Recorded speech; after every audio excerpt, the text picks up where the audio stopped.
Chào mừng các bạn đến với Vietnam Innovator. Ngày hôm nay chúng ta sẽ trao đổi với cả bạn là Giáp Văn Đại, là co-founder và CEO của Nami Foundation.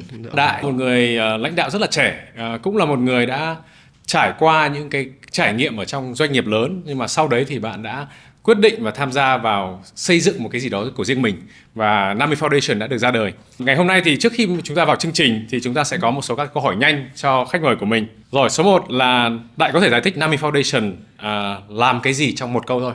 Kiến tạo tương lai. Tên Nami là đến từ đâu? Đến từ nghĩa là sóng trong tiếng Nhật, bởi vì bạn làm thị trường tài chính và kinh tế nên là sóng là một điều quan trọng để tạo ra cái động lực tăng trưởng thị trường. Tại sao Đại lại chọn tham gia vào ngành blockchain? Bởi vì em tin vào những triết lý mà blockchain đã xây dựng lên và vẫn đang theo đuổi, đó là tính minh bạch, tính phân quyền cũng như là tính phi định danh. Đây là những cái triết lý cơ bản để xây dựng lên cái bộ ba mà tạo nên blockchain. Đâu là những innovation trong ngành blockchain mà Nami Foundation mang lại cho người dùng tại Việt Nam? Bọn em tin là bọn em mang lại sự minh bạch, công bằng và bình đẳng trong một cái lĩnh vực tài chính mà có rất nhiều vấn đề trước đây. Em có thể giới thiệu một sản phẩm tiêu biểu của Nami Foundation và thuyết phục một khách hàng tiềm năng tại sao họ nên dùng? Một cái ecosystem thì đúng hơn, là chính là Nami Exchange, một cái trải nghiệm người dùng nó xuyên suốt ở nhiều sản phẩm tích hợp lại với nhau. 10 giờ sáng ngày Chủ nhật thì Đại sẽ ở đâu và làm gì? Lúc 10 giờ sáng thì ít khi em xem phim, em sẽ đọc sách hơn. Dạ vâng. Nếu vậy thì cuốn sách nào trong thời gian vừa rồi là để lại những cái ấn tượng với em? Em gần đây đang đọc lại cuốn Tiền, Giàu, Quyền Lực, tên tiếng Anh chắc là Power. Cuốn sách đấy xuất bản năm 1990, 1991 thì đấy thôi. Thì nó nói về mảng ngành dầu mỏ, lịch sử ngành dầu mỏ, sách gối đầu giường của dân kinh tế và tài chính, và để hiểu được địa chính trị hoạt động như thế. Dạ vâng.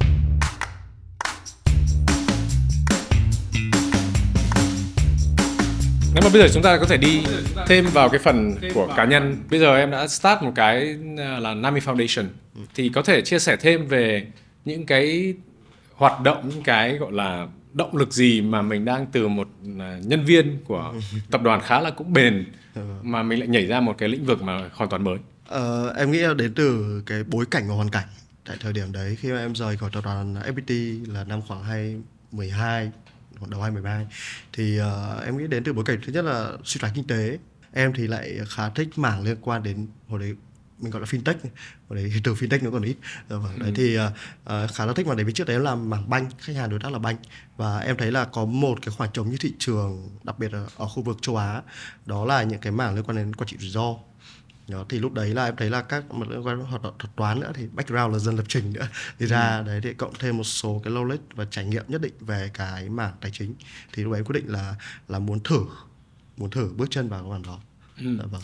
Nhưng mà trước khi mà sau khi rời FPT, Vâng. nhưng mà trước khi lập foundation, Nami Foundation thì cũng có những giai đoạn mình làm một cái nghề khác, thì không biết là có thể chia sẻ những cái trải nghiệm, kinh nghiệm của mình trước khi mà bắt đầu mình bắt đầu cái hành trình của Nami Foundation được không? Thì năm 22 là gọi là startup, nhưng ngày đấy thì chỉ mở doanh nghiệp bình thường thôi.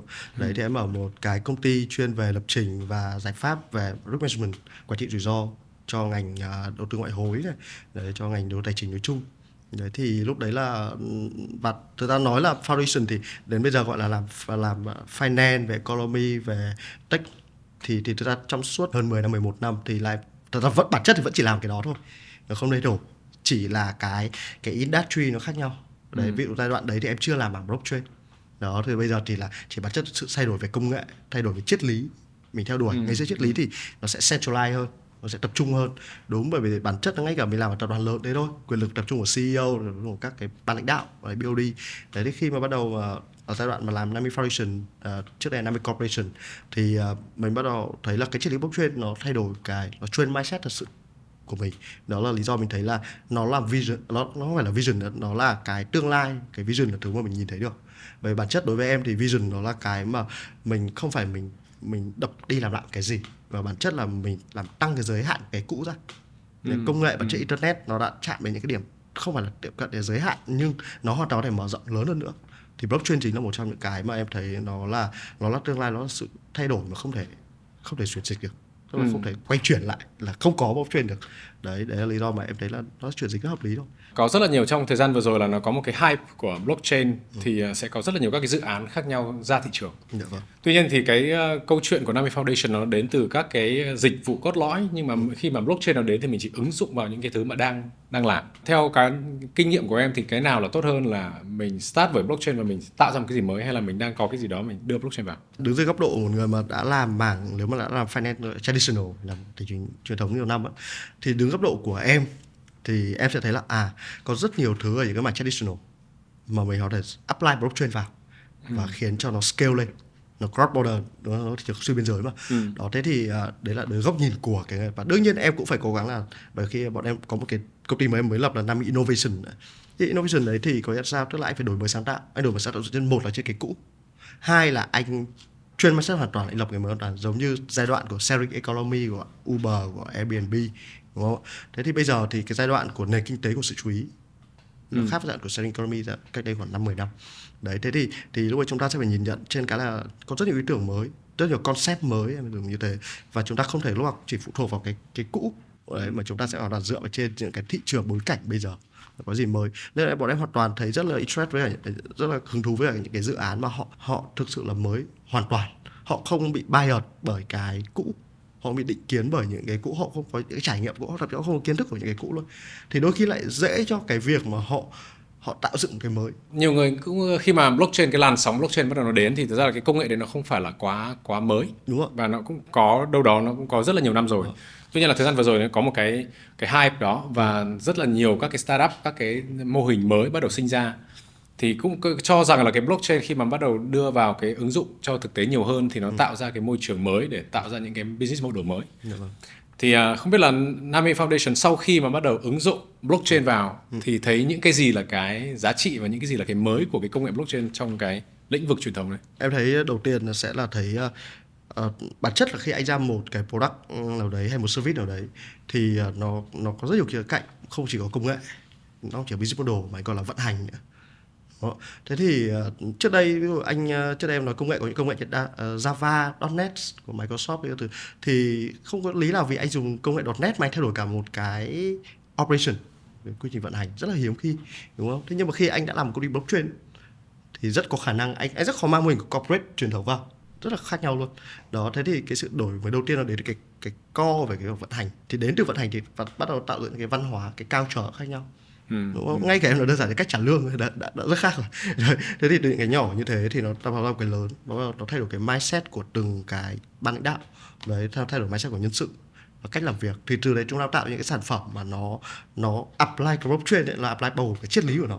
Chứ nếu mà chỉ bảo là anh dùng công nghệ blockchain để trong cái gì đấy thì nó không đủ, anh biết nó không đủ. Và lý do nó hai được là bởi vì có người ta tin vào những cái triết lý đấy.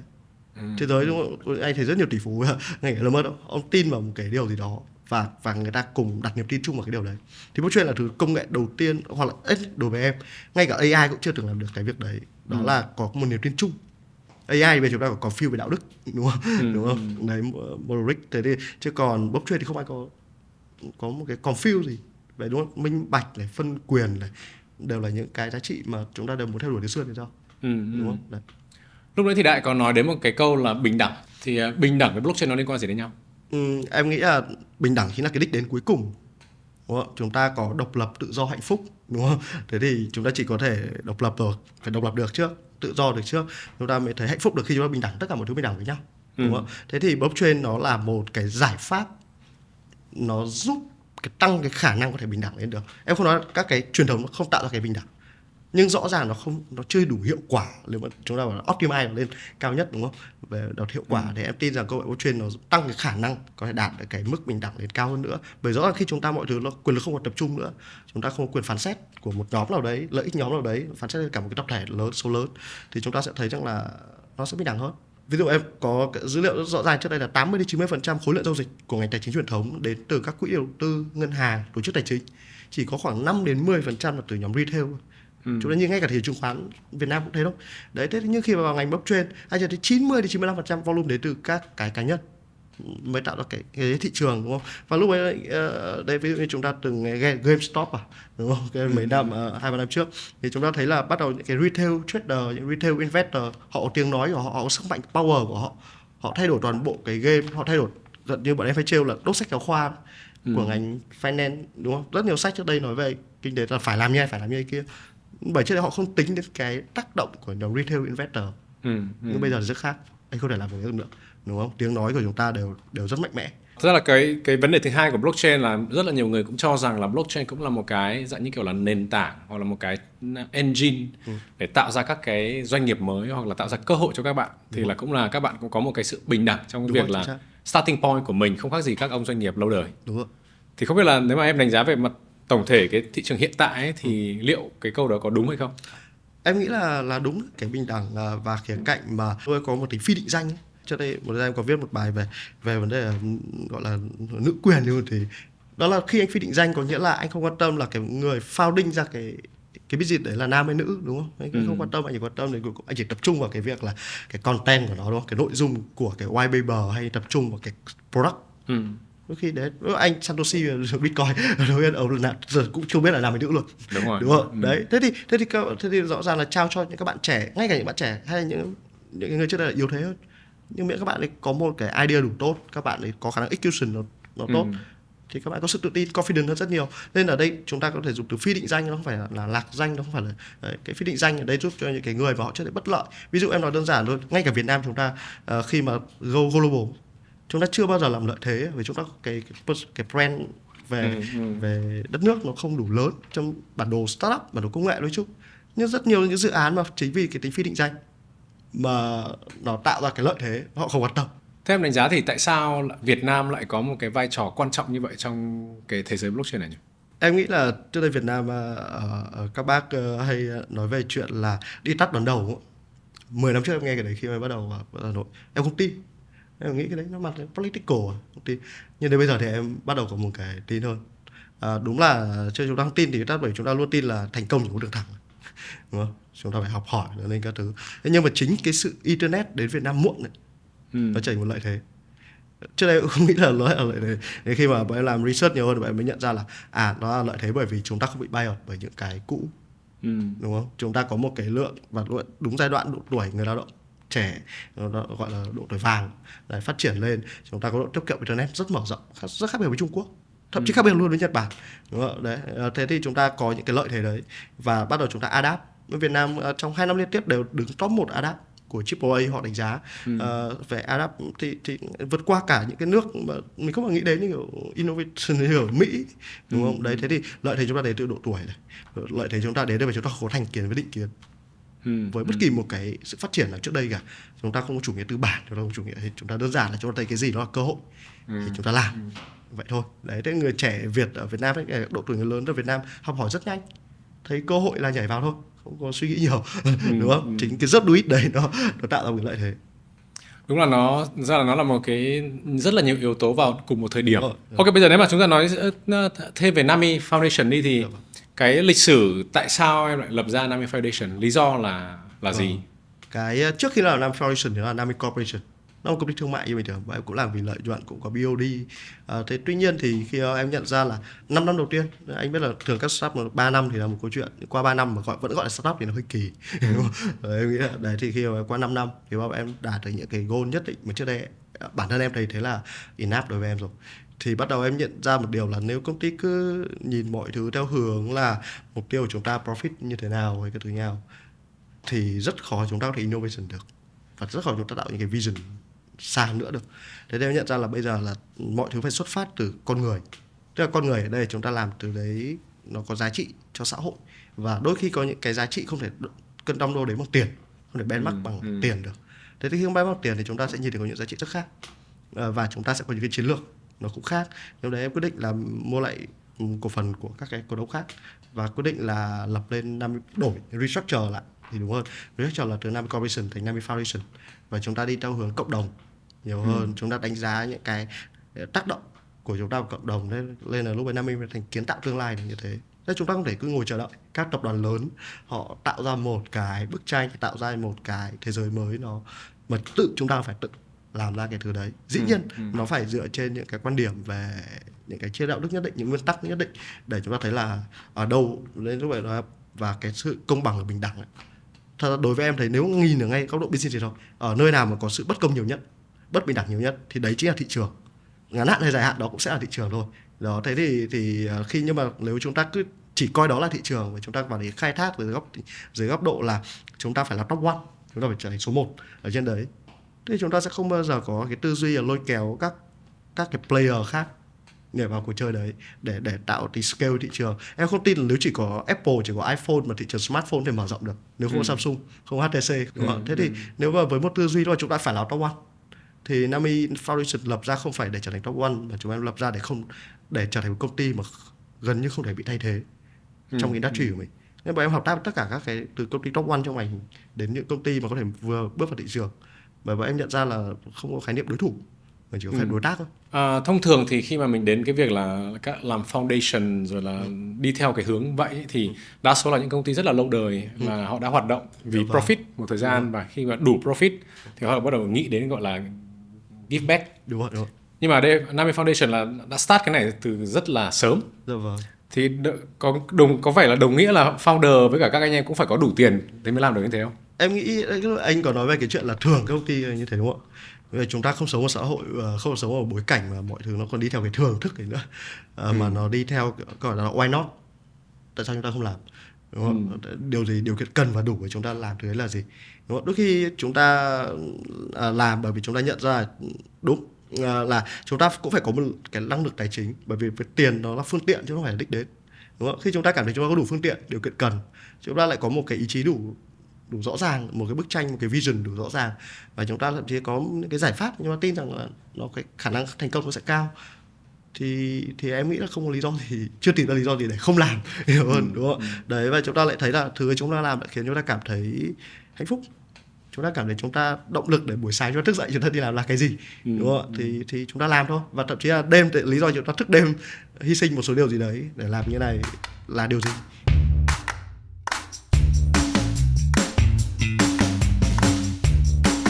Từ trước đến giờ khi mà bắt đầu cả làm FPT này, xong rồi là cả cái phần sau thì Đại có một cái gọi là kỹ năng về research rất là nhiều, và cũng có nghiên cứu rất là sâu.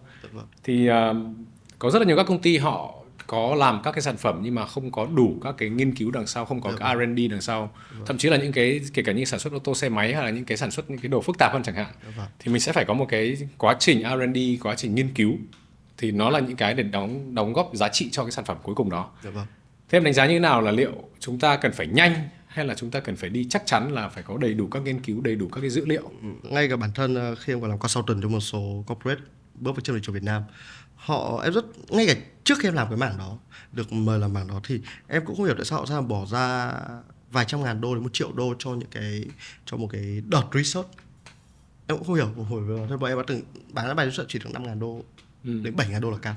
Đấy, thế thì khi đó em có gặp chính cái bên đơn vị mà thuê, sau này làm việc với nhau xong thì nói là cứ hình dung như này, đó là nếu mà ví dụ như Shinhan Bank vào Việt Nam, họ quyết định invest trong khoảng 5 năm là 100 triệu đô ở Việt Nam, thì bây giờ nếu mà thay vì họ cứ rất đuít, đúng không, nhảy vào làm đi, làm đâu rồi tính, họ có khả năng lót luôn 100 triệu đô đấy, 20 triệu đô trong khoảng tầm 1-2 năm đầu đấy. Nhưng mà chỉ nhờ họ bỏ ra khoảng tầm 500 ngàn đến 1 triệu, thuê khoảng, em nhớ là khoảng 40 researcher và các master tại trường Việt Nam, các C-level ở các công ty đấy, consultant, một project khoảng tầm 30 đến 50 tiếng đấy mỗi người, thì họ đã có một câu trả lời, bức tranh khá rõ ràng. Họ còn lên bỏ ra tiếp 100 triệu đô để bước vào Việt Nam hay không, với số tiền chỉ bỏ 1 triệu đến 2 triệu, đúng không? Vậy thì lúc ấy góc độ đây là cái nào hiệu quả hơn đấy. Với các startup thì rất khó để mà các bạn có những cái bức tranh research. Thế nhưng rất thú vị là blockchain chính vì tính minh bạch nên ai cũng thể research được. Rất khác bọn em, ngày xưa bọn em muốn làm một bài research, bọn em phải mua Bloomberg Terminal khoảng 2.500-2.700 đô một tháng cho một cái máy. Ví dụ công ty em có 10 nhân sự làm research, cái cost để riêng đấy, đấy là router em nhớ nhầm là khoảng 1.500. Đấy, cũng một máy đấy, một cái account, thì anh cứ tính là riêng cái chi phí để mua cái tài khoản research. Xong ví dụ làm về mảng cà phê đấy thì mua dữ liệu rất nhiều đấy, thế thì cái chi phí rất là khác, sắp không thể bỏ tiền ra để mua những cái như thế được đó. Thế thì rất khó, thì em nghĩ là chính là công nghệ blockchain mà khiến cho mảng research nó cũng dễ hơn nữa. Mọi thứ đều on chain hết, mọi thứ đều minh bạch. Nếu mà như vậy thì là nếu mà trước khi chúng ta có sản phẩm đưa ra thị trường thì phải cần research, vẫn cần phải research, vẫn có data. Thực ra cách đây không lâu thì cũng có gọi là trao đổi, thảo luận về cái vấn đề này, tại vì là có một số bên thì họ sẽ gọi là bắt trend Nghĩa là bây giờ ví dụ ChatGPT chẳng hạn là nó là một cái xu hướng và ai cũng sẽ bắt đầu là đi integrate với ChatGPT rồi thế này thế kia và họ sẽ bắt cái trend đó. Nhưng mà đằng sau như thế nào là thị trường nó đang ra sao, rồi là người dùng nó đang như thế nào, các thứ thì họ không nắm hoàn toàn 100%, nhưng mà họ sẽ xây và cho ra thị trường ngay. Em thấy khá thú vị bởi vì mọi người quên mất từ research, nó là viết của từ re và từ search đúng không? Search đi search lại nhiều một thứ. Đôi khi có những bạn bây giờ các bạn đang research cho vô thức của không nhận ra đâu. Không có một tiêu chuẩn nào để biết là research thế nào là bao nhiêu là đủ. Đúng không? Đôi khi anh có những cái trực giác, các bạn founder có rất nhiều bạn có trực giác rất mạnh mẽ, các bạn bắt trend cái từ bắt trend thì các bạn có những trực giác. Cái trực giác đấy từ có thể bạn hàng ngày các bạn đọc khoảng từ 10 20 rồi bạn xem các podcast rất nhiều lúc đi ngủ chẳng hạn và bắt đầu đi trở thành một cái tiềm thức, một vô thức nhất định, và các bạn chính cái khả năng bắt trend đấy, đây nó phải là tố chất nữa, trải nghiệm và lượng thông tin các bạn ấy hấp thụ được đấy, đúng không? Lợi from smart thì chính những cái điều đấy đôi khi đã là một lượng research. Nó chỉ là không có một tiêu chuẩn nào, ngay cả bọn em làm research cũng không có một tiêu chuẩn nào là thế nào là đủ, đúng không? Anh không biết đọc bao nhiêu bài là đủ, đúng không? Cũng đọc những sách là đủ. Thế thì ở đây rất đơn giản là em nghĩ khả năng các bạn đã research rồi, chỉ là các bạn không có một cái khả năng định nghĩa việc đấy thôi. Rất là may mắn, nó là betting thôi. Nó không thể là đúng không? Nó là betting thôi, thì em nghĩ là hoàn toàn là các bạn đã research rồi, các bạn chỉ là vô thức rồi, các bạn ngay cái việc các bạn nghe được cái thông tin là có cái trend nào đấy thì định nghĩa thế nào là một trend, đúng không? Là phải nhiều người nói đến, đúng không? Còn lại phải nhìn thấy thông tin đâu là đây, ở đây nó ghi là top trend. Riêng cái việc đấy đã được coi là một research rồi, đúng không? Đấy, thế thì em không nghĩ là câu chuyện không research gì mà thành công được. Em thực ra là cũng là bây giờ gần như là khoảng 10 năm là dẫn dắt cũng rất nhiều anh em rồi. Dạ vâng. Thì nếu mà nói chút về mặt nhân sự ấy, thì mình là một người làm research ngay từ đầu và làm research cho ngành tài chính. Dạ vâng. Thì không biết là liệu các bạn anh em hiện tại trong Nami Foundation là cũng là những cái profile con người kiểu như vậy hay là đang là như thế nào? Các bạn ấy sẽ đa dạng hơn, đa dạng hơn, bởi vì research nó chỉ là cái khởi nguồn ấy. Thế nhưng mà thực ra nó chỉ chiếm khoảng tầm 10% nếu anh nhìn trên cả một cái khoảng thời gian timeline anh phát triển. Đúng không ạ? Nếu mà research xong thì ok làm, đương nhiên vẫn tiếp tục research trong quá trình đấy, nhưng em nghĩ chỉ chiếm khoảng 10% về đấy. Thế thì rõ ràng các cái phần execution khác nó sẽ nhiều hơn. Nó giống như công ty có quá nhiều thinker mà nhiều đùa mà ít đùa thì cũng nguy hiểm, đúng không? Nami Foundation là có những cái sản phẩm nào là cái sản phẩm tiêu biểu? Dạ vâng. Lúc nãy thì câu trả lời hơi chung chung một chút, nhưng Dạ mà vâng. có thể chúng ta đi sâu hơn một tí là hiện tại nếu mà nói bảo là cái sản phẩm này là cái sản phẩm gọi là để đời thì sản phẩm nào sẽ là để đời? Em nghĩ để đời với cái kỳ vọng nhé, em sẽ dùng từ kỳ vọng, bởi vì ngay cả bọn em cũng đã sai thử, startup là sai thử rất nhiều. Chẳng có sản phẩm nào anh làm ra mà anh không kỳ vọng là nó sẽ để đời cả, đúng không? Nếu không thì đừng làm. Em nghĩ là thế. Thế thì ok, nếu mà anh nói cái gần nhất thì cái sản phẩm mà bọn em quyết định phát triển gần nhất chính là sản phẩm Nami Insurance. Cái từ insurance đây không phải là mảng bảo hiểm mà chúng ta hay nghe đến gần đây, bọn em là trong ngành tài chính ấy, thì anh hình dung là sản phẩm các thị trường phái sinh ấy, nó đã tồn tại khoảng 100-200 năm. Thì ngay khi thị trường cơ sở thì chứng khoán được tạo ra thì đã phải có thị trường phái sinh để kiểm soát cái rủi ro, gọi là hedging ấy, kiểm soát cái rủi ro. Thế thì ở Mỹ thì họ làm cái việc đấy. Mỹ hay Anh họ có rất nhiều sản phẩm về quản trị rủi ro. Thế nhưng ở Việt Nam thì chúng ta ít thấy hơn, đúng không? Đấy, thế thì em rất muốn là mang những cái mà cái quan điểm, cái mindset, cái tư tưởng về quản trị rủi ro vào cái ngành tài chính. Bởi vì ngành tài chính nếu mà anh chỉ có mua bán không, long short không ấy, thì nó rất 50-50. Anh không thể biết thị trường ngay phút sau nó sẽ như nào cả. Nếu anh giả định nó là 50-50 thì chính những cái sản phẩm bảo hiểm cái rủi ro đấy nó sẽ giúp giải quyết. Anh không thể tăng cái khả năng win profit của anh lên được. Thế nhưng mà anh hoàn toàn có thể kiểm soát giảm cái tỷ lệ anh loss đi được, đúng không? Đó chỉ là quản trị rủi ro. Chứ anh không phải chấp nhận cái rủi ro là 50-50. Anh buộc phải quản trị nó. Anh chỉ quản trị được khi anh hiểu nguyên lý của nó và anh có công cụ để làm việc đấy, đúng không? Thế thì cái Nami Insurance với mục tiêu sẽ là chuyên cái mindset. Trước đây chúng ta chấp nhận rủi ro thì phải chúng ta quản lý cái rủi ro đấy. Thì Nami Insurance là một trong những cái công cụ, và đương nhiên đi cùng với đó thì Nami Foundation sẽ đầu tư vào về education thị trường. Không chỉ ở Việt Nam, các retail investor, cái khác biệt lớn nhất khi làm việc cho quỹ, tổ chức tài chính với cả là một nhà đầu tư cá nhân ấy, nó không chỉ là thông tin, bởi vì thông tin nếu bây giờ tất cả mọi người đều như nhau, thì chính cái cách chúng ta xử lý cái thông tin đấy, cách ra quyết định mới tạo ra sự khác biệt. Bởi vì về thông tin ai cũng có thể đọc được như nhau thì điều gì sẽ khác biệt, đúng không? Đấy, chính là khả năng quyết định. Nói về cái education ấy, thì hiện nay thì cũng vừa mới sáng nay nói chuyện có trao đổi một cái topic là về mặt tài chính chẳng hạn, thì hiện nay có rất là nhiều người ta mua rất nhiều các cái bảo hiểm nhân thọ. có nhiều hợp đồng bảo hiểm nhân thọ khác nhau. Và nếu mà hỏi sâu vào cái bảo hiểm nhân thọ thì là họ đang không biết là nó giải quyết cái vấn đề gì. Đúng rồi. Và họ vẫn coi là chỗ này là có 15% một năm thì nó là một cái công cụ đầu tư. Dạ vâng. Mà họ có rất là nhiều hợp đồng khác nhau. Dạ vâng. Thế bây giờ nếu mà nói về cái gọi là education thì bây giờ mình dùng các cái kênh nào mình educate được mọi người là các cái gọi là công cụ, những cái sản phẩm tài chính nó giải quyết cái gì và nó được phục vụ cái gì. Dạ vâng. Hiện nay thì đang có cảm giác là thị trường chưa hoàn toàn hiểu hết tất cả những vâng. cái sản phẩm tài chính để làm cái gì.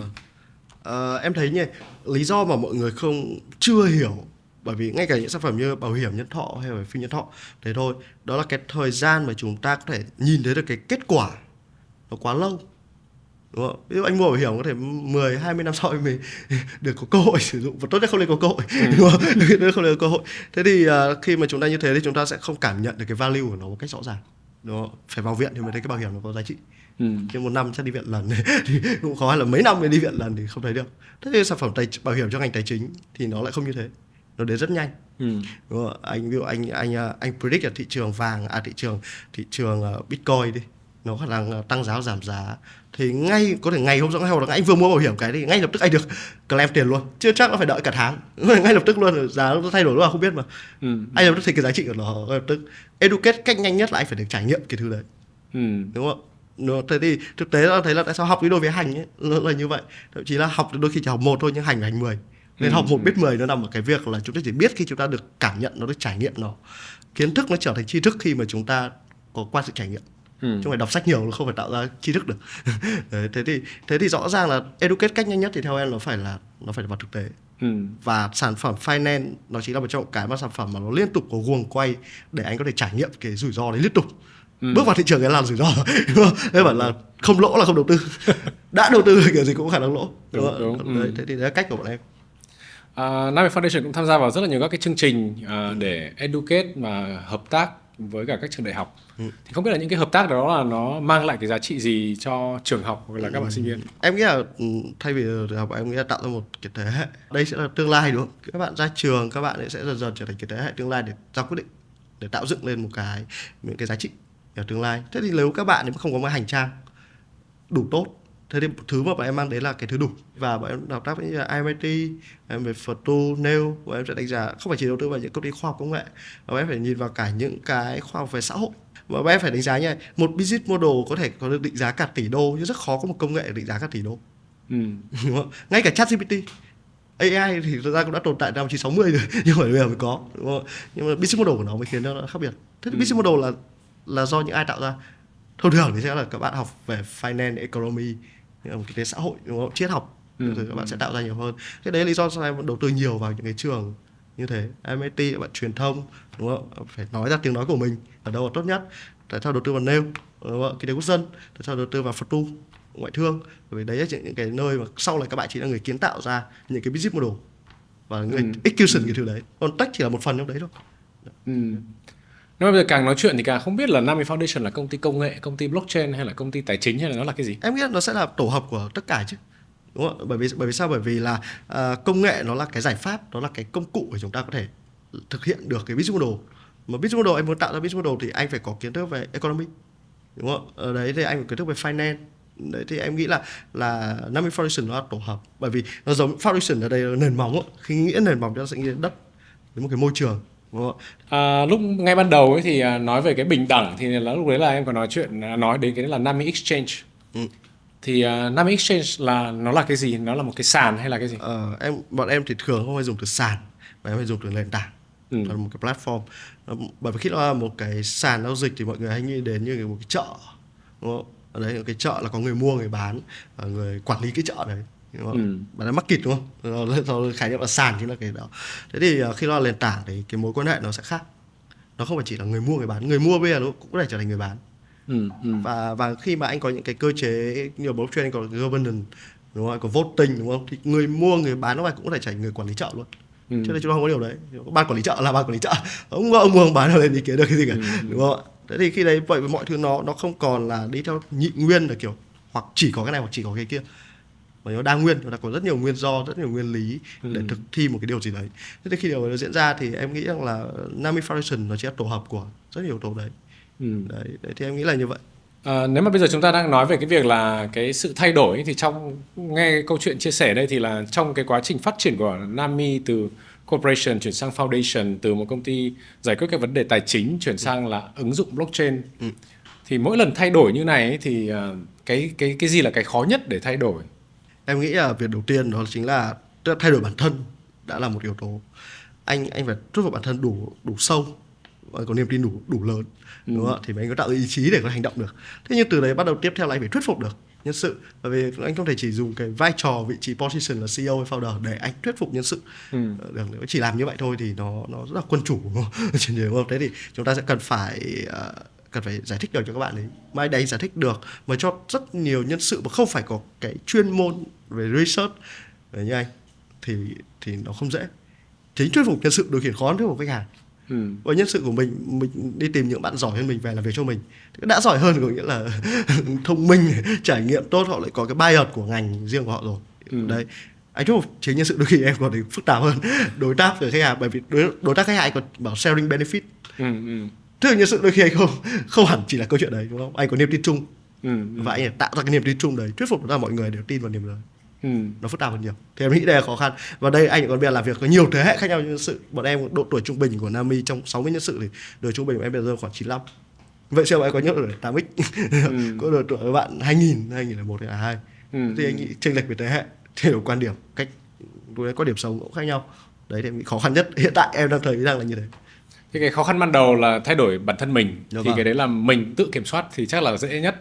Nghe thì có vẻ dễ nhất nhưng cũng không phải dễ lắm, bởi mình sẽ phải bắt đầu tạo ra mỗi giận chúng ta phải cố gắng làm một phiên bản tốt hơn của chúng ta ngày hôm qua, đúng không? Thế nhưng mà làm sao để chúng ta vượt qua cả cái ego, cái tôi cá nhân của chúng ta nữa. Khi chúng ta có càng nhiều kiến thức, càng nhiều trải nghiệm, chúng ta càng khó thay đổi, đúng không? Đấy, thế là chúng ta phải làm sao mà tách biệt được, chúng ta tò mò và không phán xét về những cái thứ mà chúng ta đang tìm hiểu.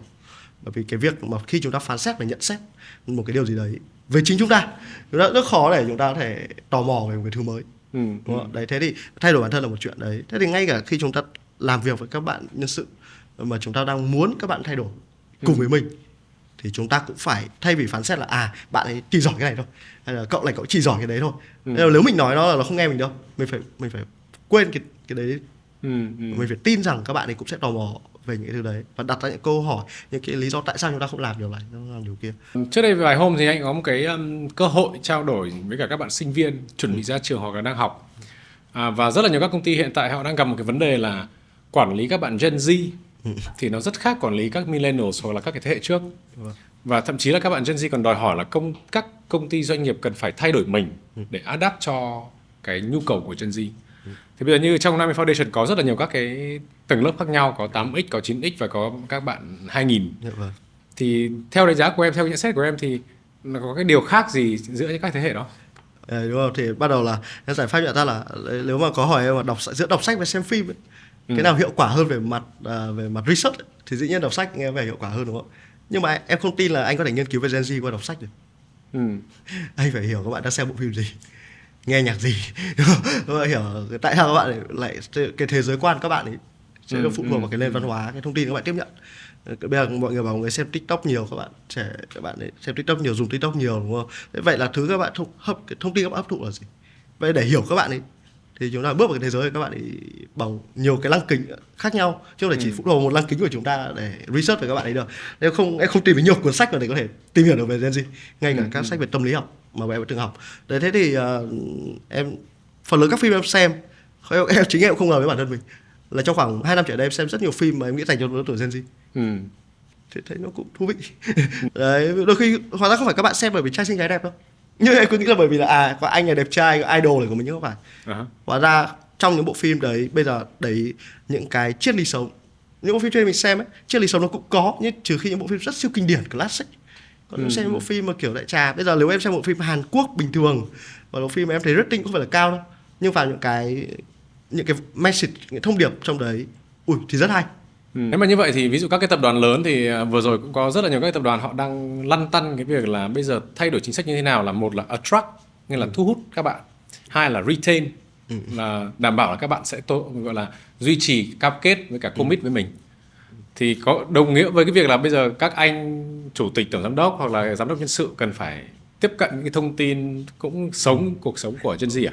Thế thì em nghĩ là sẽ rất khó, bởi vì mỗi người, ví dụ như em thì mỗi người có một khoảng thời gian khác nhau. Ok, thế thì quay lại câu chuyện rất thú vị là chính sự bình đẳng, công bằng sẽ là thứ giữ, chứ không phải sự commitment là anh phải trung thành với tôi đi đúng không, em phải trung thành với anh đi, thì em nghĩ không còn là thời đại đấy, mà nó đến từ nếu các bạn đây thì các bạn cảm thấy ở đây các bạn happy, các bạn cảm thấy ở đây các bạn tôn trọng, các bạn cảm thấy sự công bằng. Lý do chính các bạn nhân sự Gen Z nghỉ việc em thấy phần lớn là vì cảm thấy bất công thôi. Em không tin vì các bạn cảm thấy vất vả quá, các bạn có cách để balance cuộc sống tốt hơn thế hệ của ít nhất của em. Em phải ngày xưa phải làm việc 16 tiếng một ngày, 20 tiếng một ngày. Những các bạn có thể làm việc cũng chỉ 8 tiếng thôi nhưng hiệu quả cực kỳ. Và bây giờ cuộc sống đi chơi suốt ngày, các bạn có quan điểm sống trưởng thành hơn. Em nghĩ là ngay cả em qua 30 em mới cảm thấy là mình bắt đầu có những cái tư tưởng về chân lý nhất định. Nhưng các bạn em mới có khoảng chắc là 21, 22 thôi, nhưng mà quan điểm sống triết lý rõ ràng luôn. Đấy, và các bạn tin vào những cái sự công bằng bình đẳng còn lớn hơn em luôn. Ngay ở nhà các bạn nói chuyện với bố mẹ, các bạn đã phải tìm sự bình đẳng công bằng trong nhà. Lên công ty các bạn cũng thế thôi.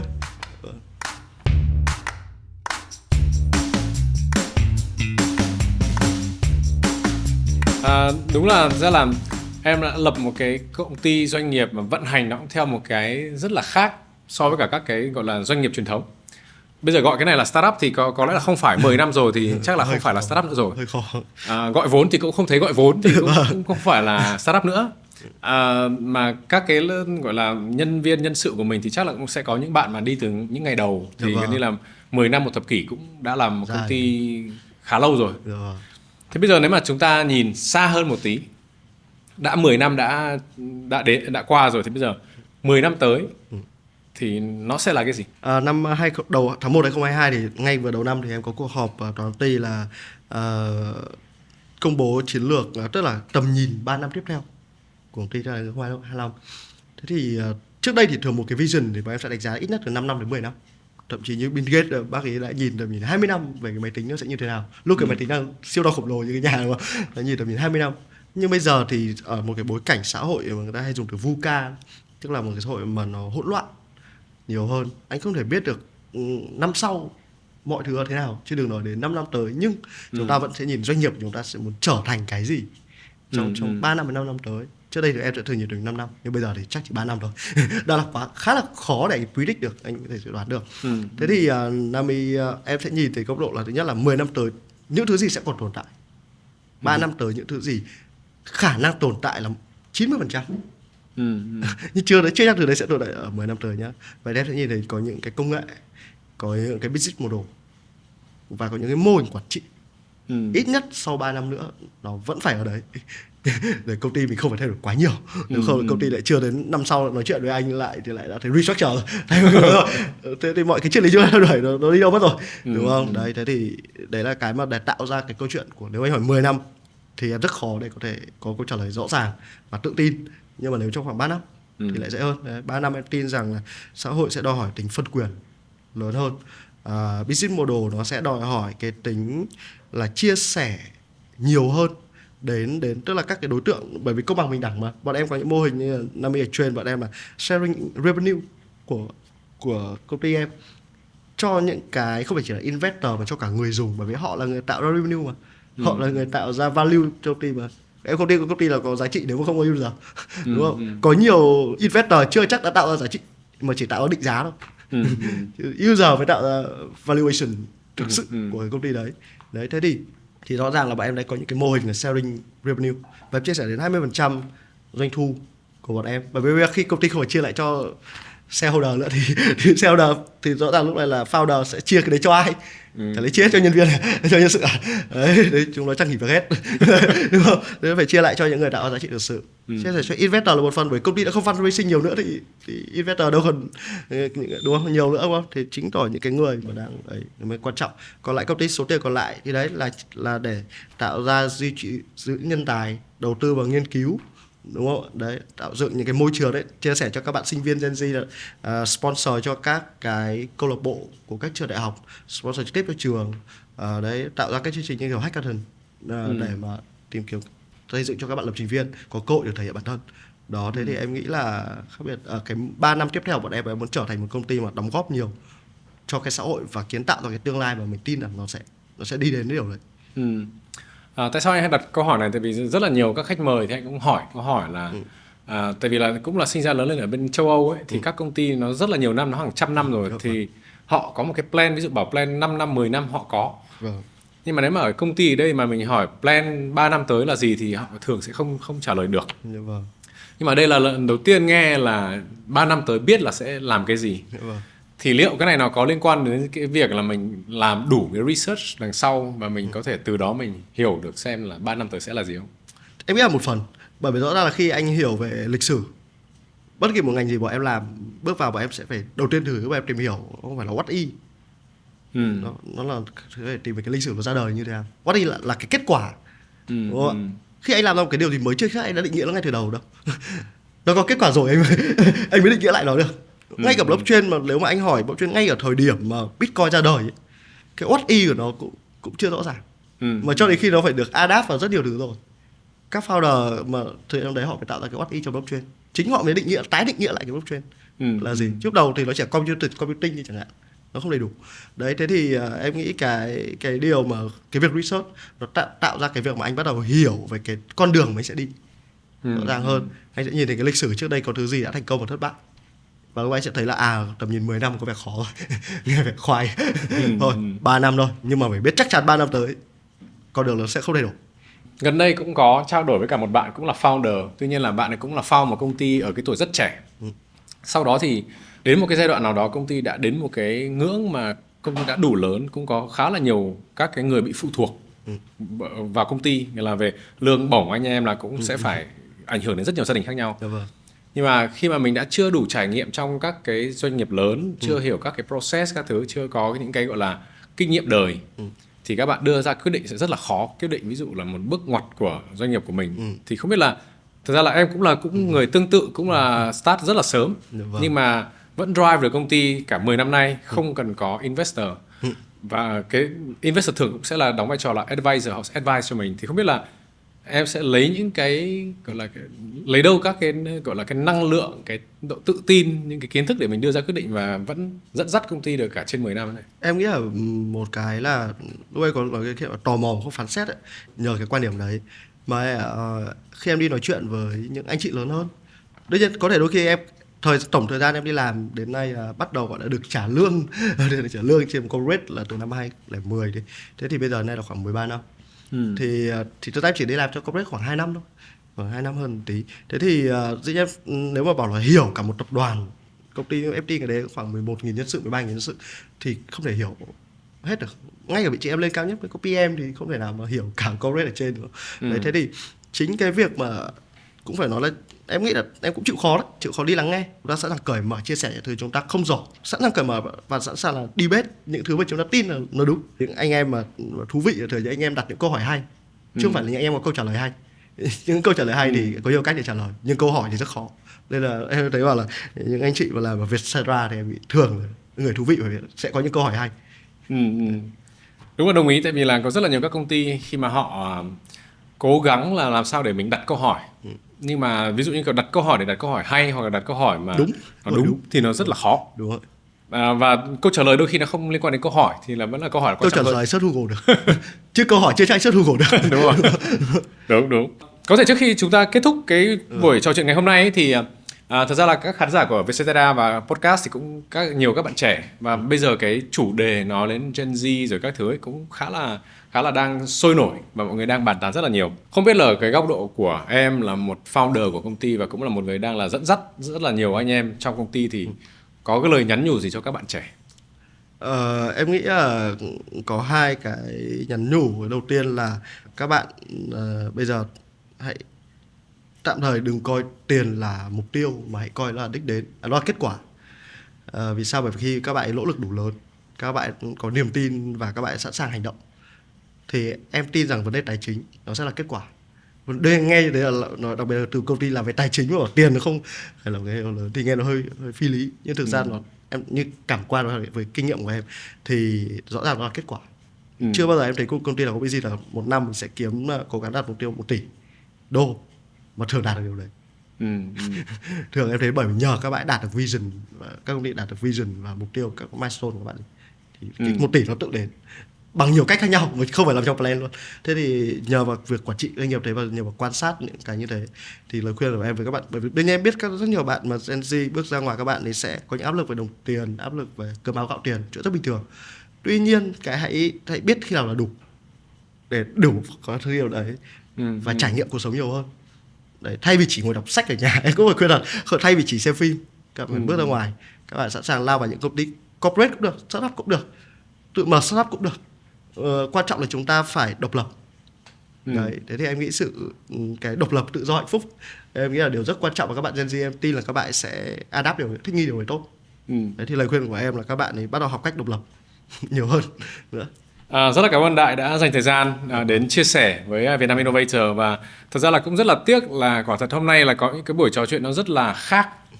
Vì là đa số các khách mời đến đây thì là sẽ có những cái chia sẻ nó rất khác, còn đây là một cái hình thức, một cách vận hành và cả một cái tư duy rất là khác, nên là rất là mong sẽ sớm được tiếp tục nghe xem là 50 Foundation đang làm gì và làm như thế nào, và sớm gặp lại Đại trong dịp tới. Vâng, em cảm ơn anh. Cảm ơn Vietnam.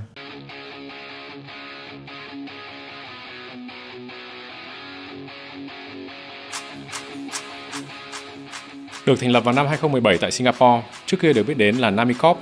Nami Foundation là tổ chức tiên phong trong lĩnh vực tài sản kỹ thuật số và ngành công nghệ, kinh tế tài chính tại Việt Nam. Trong đó tập trung xây dựng các sản phẩm đột phá, tạo tặng dư giá trị cho người dùng và xã hội.